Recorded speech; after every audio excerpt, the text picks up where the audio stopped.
Account trading account था, PNL account and they were the biggest nominal account. Nominal account की खासियत होती है उनकी लाइफ एक साल या एक साल से कम। तो ट्रेडिंग और पीएनएल तो बेचारे एक दिन की लाइफ वाले, ये लास्ट डे पे पैदा होते हैं, लास्ट डे पे मर जाते हैं। तो लास्ट डे पे ट्रेडिंग बनाया, ट्रेडिंग बंद होकर कहां चला गया? पीएनएल में। पीएनएल भी नॉमिनल था, तो हिया पारे पीएनएल भी बंद हो जाएगा, है ना? और पीएनएल कहां ट्रांसफर हो जाएगा? सोचो, बैलेंस शीट में किस अकाउंट, किसको बिलोंग करता है ये अल्टीमेट नेट प्रॉफिट? ओनर को बिलोंग करता है। किसको बिलोंग करता है? ओनर को। तो याद है, capital was the biggest liability of the business. Hello, तो ये जो नेट प्रॉफिट है ये बंद होके किस अकाउंट में चला जाता है? कैपिटल अकाउंट में। तो इधर ऐड हो जाएगा प्लस नेट प्रॉफिट। अभी सुनो ध्यान से, मैंने क्या बोला आपको? Balance sheet is it a ledger account और is it a statement? Statement. जैसे trial balance is a statement, वैसे balance sheet is a statement. It's just a list of all the assets and all the liabilities. इसमें कुछ भी transfer नहीं हो रहा। तो let us shut down the remaining accounts. मुझे बताओ, cash, what is cash? It's an will you transfer it to any account? ये 12 महीने तक भी बैलेंस होता है, 12 महीने के बाद भी बैलेंस ही होता है। बैलेंस ही होने वाला है, इसमें कोई चेंज नहीं होगा। तो ये डेबिट माइनस क्रेडिट इधर आएगा बाय बैलेंस शीट, जैसे आप नॉर्मली करते हो। 3,50,000 plus 5 lakh is what? 8,50,000 minus करके 1,41,000। पक्का ना? तेरे भरोसे कर रहा हूँ। 1,41,000 इज द बैलेंस। टैली नहीं हुआ तो तेरे को 1,41,000 इज द बैलेंस। कैसे किया? डेबिट माइनस, मैंने क्या लिखा? By balance CD. Is that right? By balance sheet account. Balance sheet is not an account, it is just a statement. आपको है ना पता है कि ये एसेट और लायबिलिटी की लाइफ कितनी है? एक साल से कम है, एक साल से ज्यादा? एसेट और लायबिलिटी की लाइफ एक साल से ज्यादा होती है। बंद होने वाले नहीं है उसमें। लेजर में तो बैलेंस ही हो रहा है, लेकिन आपको अपनी जानकारी के लिए देखना है कि भैया अपने बिजनेस की वैल्यू क्या है। तो आप क्या करते हो? ये जो क्लोजिंग बैलेंस होता है ना, इसको आप छाप के एक लिस्ट में रेडी कर देते हो। It's just a list. आप ऐसे बनाओ, हॉरिजॉन्टल बनाओ, एक रफ लिस्ट बना दो, चलेगा। It's not an account, it is just a list of what? Of all the assets end of all the liability. आप जब देखना चाहते हो ईयर एंड पे आपके पास कितने एसेट है, ईयर एंड पे आपके पास कितने लायबिलिटी। तो cash is an asset, cash is an. Year and पे कितना कैश है आपके पास? 1,41,000। तो आप एसेट में लिख दोगे कैश 1,41,000। अच्छा, कैपिटल लायबिलिटी है, तो क्या करूं? 2 ट्रेडिंग अकाउंट, 2 पीएनएल अकाउंट, ये 2 बैलेंस सीडी। 2 बैलेंस सीडी, सारे एसेट और लायबिलिटी 2 बैलेंस। रॉन्ग से 491 8,50,000 minus 3,50,000 तू यार 491। Focus now. कैपिटल का बैलेंस कितना आ रहा है? This is 5 lakhs। Credit minus debit 5 lakhs। Hello, asset और लायबिलिटी कहीं पे ट्रांसफर नहीं, उसको खाली कॉपी करके लिस्ट में लिखना है। तो ये लिस्ट में कितना लिख दोगे आप? 5 लाख।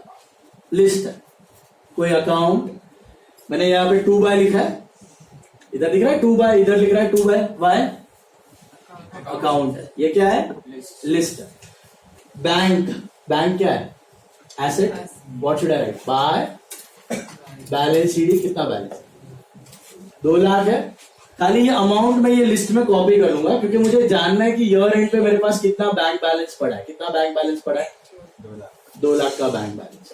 बैंक लोन क्या है? 2 बैलेंस। 12 महीने तक भी वही, 12 महीने के बाद भी वही। कितना है? 2 लाख। कहां जाएगा? Loan is a liability. Where should I put this loan? Liability में डालूंगा बैंक लोन। कितना? 2 lakhs। फिर rent deposit. What is rent deposit? Asset. By balance CD. कितना? 50,000। इसको मैं कॉपी करके लिख दूंगा एसेट में रेंट डिपॉजिट कितना 50,000। अच्छा, फर्नीचर इज एन एसेट, कितना बचा 50 माइनस 5 कितना बचा, ये आप बना देते पता डेप्रिसिएशन में एसेट, पहला साल भी बैलेंस, दूसरा साल भी बैलेंस, तीसरा साल भी। Does it get transferred? But डेप्री account get transferred, why? Depreciation कहाँ ट्रांसफर होता है? PNL, because it is nominal. Furniture कहीं ट्रांसफर नहीं होता, तो कितना बचा बैलेंस 45 बचा, यहाँ पे बचा कि नहीं? तो किधर जाएगा? एसेट में जाएगा। इन एसेट्स का मतलब क्या है कि आपके पास ईयर एंड पे इतने एसेट्स पड़े हुए हैं। एसेट का मतलब वैल्यूएबल आइटम्स, बेचोगे तो पैसा मिलेगा।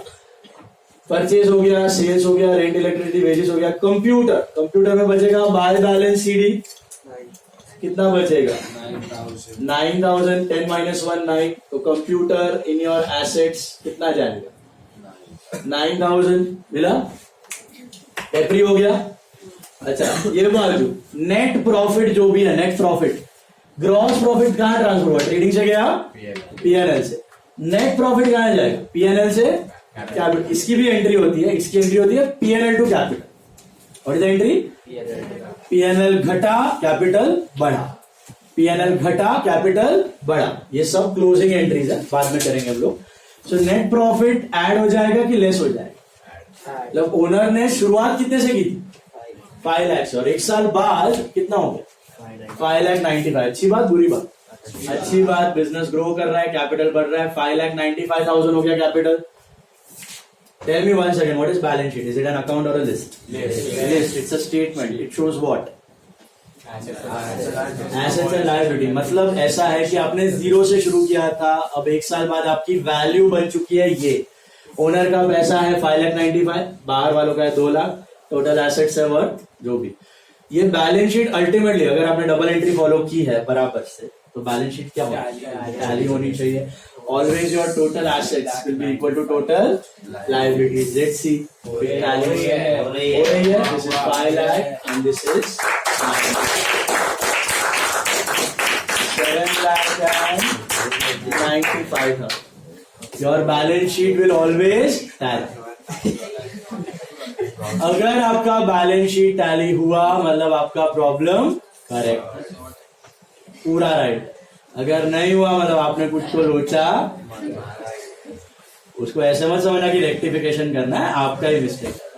आपका फाइनल अकाउंट्स में the proof of doing the sum right is tallying of balance sheet. The balance sheet should tally always.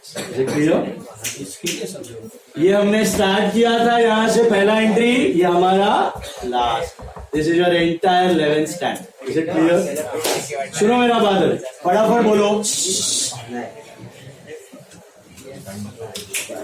How do you start the business? सबसे पहला रखवा जर्नल में डेट वाइज करते हो, वहां से क्या लेजर में पोस्ट करते हो। लेजर मंथली बैलेंस होता है। 12वें महीने के एंड में क्या बनाना है आपको? Final account. फाइनल अकाउंट्स के होते हैं 2 मेन पार्ट, एक होता है ट्रेडिंग पीएनएल, एक होता है balance. Why do you make trading PNL? Find profit loss, gross profit, net profit. Why do you make balance sheet? Assets liability value of trade. Statement है, अकाउंट नहीं है। Trading PNL account. Trading अलग क्यों, PNL अलग क्यों? Trading में क्या आ जाता है? What are direct income? Core income. एक ही कोर इनकम है हमारी, तो छोड़ के जो है सब इंडेक्स, वो पीएनएल। डायरेक्ट एक्सपेंस क्या होता है? मंत्रा क्या है? मंत्रा क्या है? एक्सपेंस रिलेटेड टू परचेज और प्रोडक्शन ऑफ गुड्स।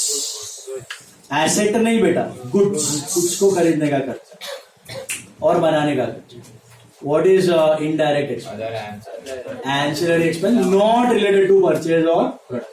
उसको आप ऐसे याद रख सकते हो, office selling finance, office selling finance वाले, ऑफिस वाले बेचने वाले, फाइनेंस वाले, वो सब पीएनएल। ठीक है। अब expenses will be transfer to which side? Debit और क्रेडिट? डेबिट। ऑटोमेटिकली जाएगा वो डेबिट, क्योंकि लेजर में आप देखोगे ना तो इधर बचेगा ना डिफरेंस। तो बाय ट्रेडिंग, तो ट्रेडिंग का आएगा to purchase, by trading, trading का आएगा to wages, by trading, trading का आएगा टू कैश। तो expenses are always on the debit side, incomes are always on the credit side. Then you shut down trading. What do you get? Balance को बोलते हो gross profit. अगर expense ज्यादा और income कम है तो इधर आएगा by gross loss. Gross loss हुआ तो बिजनेस समझ ही लो बंद जैसा है. उससे प्रॉफिट में आना बहुत डिफिकल्ट. ये जोमेटो में हो रहा है, स्विगी में हो रहा है.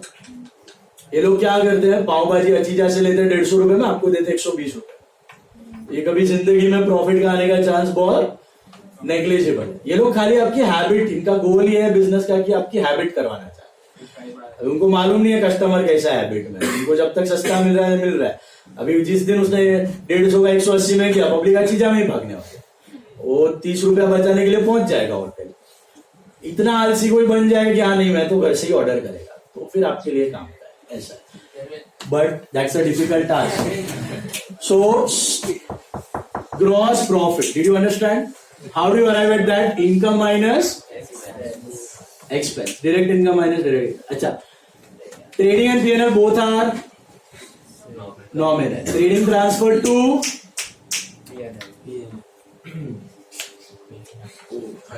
trading is transferred to P&L. P&L को बंद करके क्या मिलेगा? नेट प्रॉफिट या नेट लॉस. एक्सपेंस ज्यादा तो यहाँ पे बाय नेट लॉस, इनकम ज्यादा तो यहाँ पे टू नेट प्रॉफिट. ये भी बंद होके कहां पे ट्रांसफर होता है? बैलेंस शीट में. किधर? कैपिटल. क्योंकि all profits and all losses belong to profit. हुआ तो कैपिटल बढ़ेगा, लॉस हुआ तो कैपिटल. फिर बाकी जो भी एसेट और लायबिलिटी है, will they get shut down and transferred? Assets and liability ledger में बैलेंस ही चल रहा है. आप खाली वो बैलेंस को कॉपी करके लिस्ट में डाल रहे हो. इधर आप कॉपी नहीं कर रहे हो, इधर आप ट्रांसफर कर रहे हो. इधर आप सिर्फ कॉपी करके एक लिस्ट में डाल रहे हो. What is that list? Balance sheet. Ledger बंद हुआ नहीं है, कॉपी करके लिस्ट में डाला. लिस्ट बैलेंस शीट है. Balance sheet should always. We'll continue with the format in the next lecture. Nothing for homework. Revise this and come. मेरा bye bye. कल रेगुलर लेक्चर है, एक भी मिस मत करना.